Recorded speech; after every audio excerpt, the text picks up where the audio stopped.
সম্মানিত বন্ধুরা দেখতে পাচ্ছেন এখানে এই যে এই জায়গায় মাছ ছাড়া হয়েছে। তো দেখেন কি অবস্থা মাছের, এটা অল্প কয়েকদিনে শুধু 3 মাসে এরকম অবস্থা হয়েছে। এরকম অনেক মাছ আছে। তো বন্ধুরা আসুন আমি আজকে আপনাদেরকে এই যে ধানের জমিতে এই যে এরকম মাছ দেখতে পাচ্ছেন এটার বিস্তারিত তথ্য আপনাদেরকে জানাবো। অবশ্যই ভিডিওটি শেষ পর্যন্ত দেখবেন এবং সঙ্গে থাকবেন। তো বন্ধুরা আপনারা দেখতে পাচ্ছেন যে এই যে মাছগুলি এখানে প্রায় 40% মতো জমি।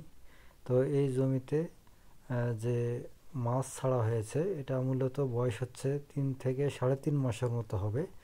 তো এখানে যে কোনো খাদ্য এখানে দেওয়া লাগেনি, এটা মূলত ছিল একটি নদীর ধারে একটু ডোবা জাতীয় ধানের জমি। তো এখানে ধানের পাশাপাশি যে মাছ চাষ করা যায় সেটারই দৃষ্টান্ত আপনাদেরকে আজকে এখানে দেখানো হচ্ছে।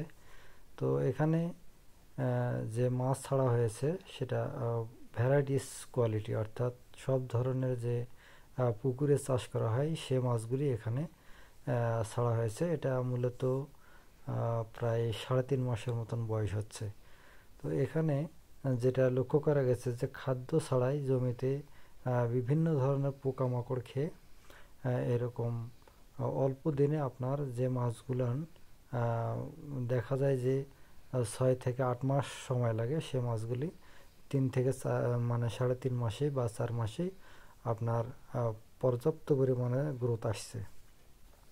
তো এই মাছগুলি আপনারাও এইভাবে যে জমি 1.5 থেকে 2 ফিট উচ্চতা করে ঘিরে রেখে যখন আপনার বন্যার পানি নামে যাবে অর্থাৎ শীতের আগাম সময়ে আপনারা এইভাবে মাছ ছেড়ে দিলে দেখা যাবে যে কোনো খাদ্য ছাড়া এইভাবে আপনার ধানের জমিতে মাছ চাষ হবে।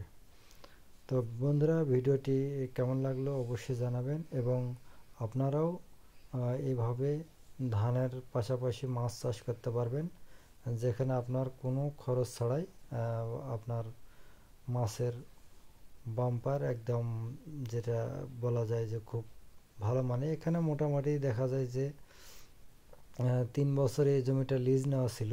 তো মোটামুটি এখান থেকে প্রায় ধানের পাশাপাশি 1,60,000 টাকার মতো ইনকাম হয়েছে। ধন্যবাদ।